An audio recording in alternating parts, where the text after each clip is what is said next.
制作皮卡贝多房车，前期的房车主体结构还算顺利，但是到了边框加固的环节，似乎有点出师不利，心情真的不太好。OK，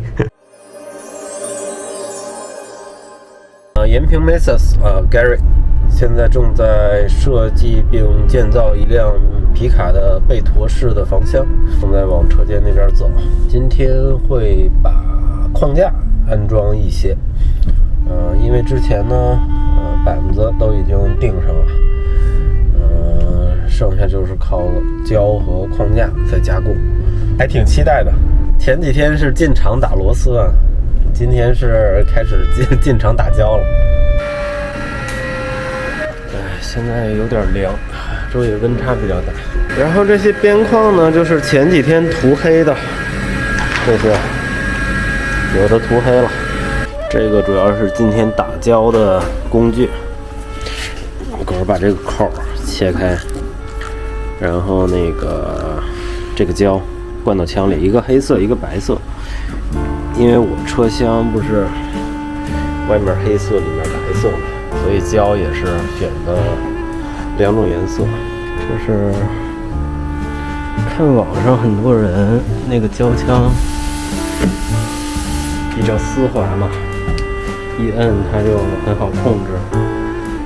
但我刚才试了一下，就是经常停不住。而且胶的那个用量吧，掌握的也不太好。今天其实因为做的比较慢。心情一般吧，准备早点走，明天再重来。对，加上打胶吧，有的胶溢出来，然后脚踩着，搞得这儿也脏兮兮的。像类似这块都是，黑色的胶粘在手套上，然后抓的时候也会留下痕迹，应该可以清洗掉。对，然后一个比较重要的成果呢是，你像这是一个比较完整安装的一个边条框架。手动升降的那个支腿，它固定的这个框架也安了一个，还是挺结实的。刚才试了一下，高度肯定是符合这个需求的。这个就等明天或者之后几天再装吧。拜拜了，心情真的不太好。The next day， 今天还是9点多就过来了，开始干活。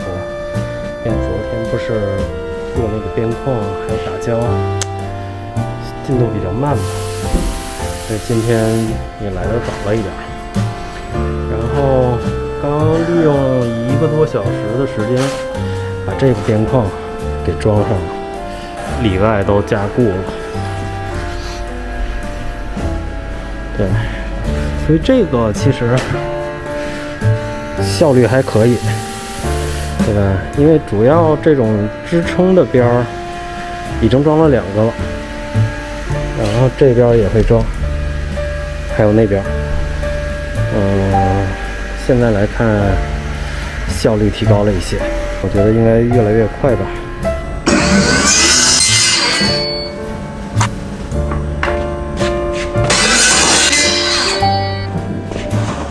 看一下这个胶啊，有点半凝固的状态，这是过了1天的状态。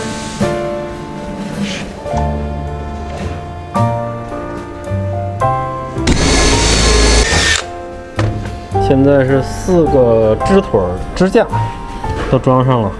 其实现在看这块是大概的一个风格，还挺明显的，就是直角为主。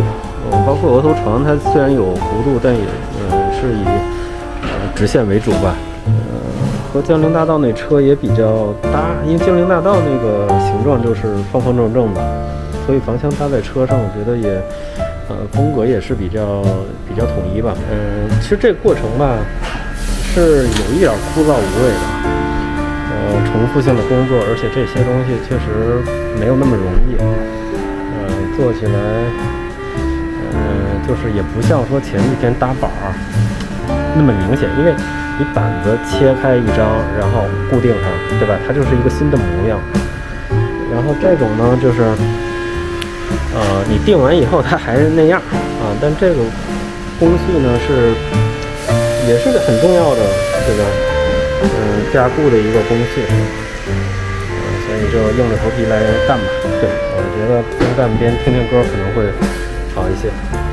我的手套，OK。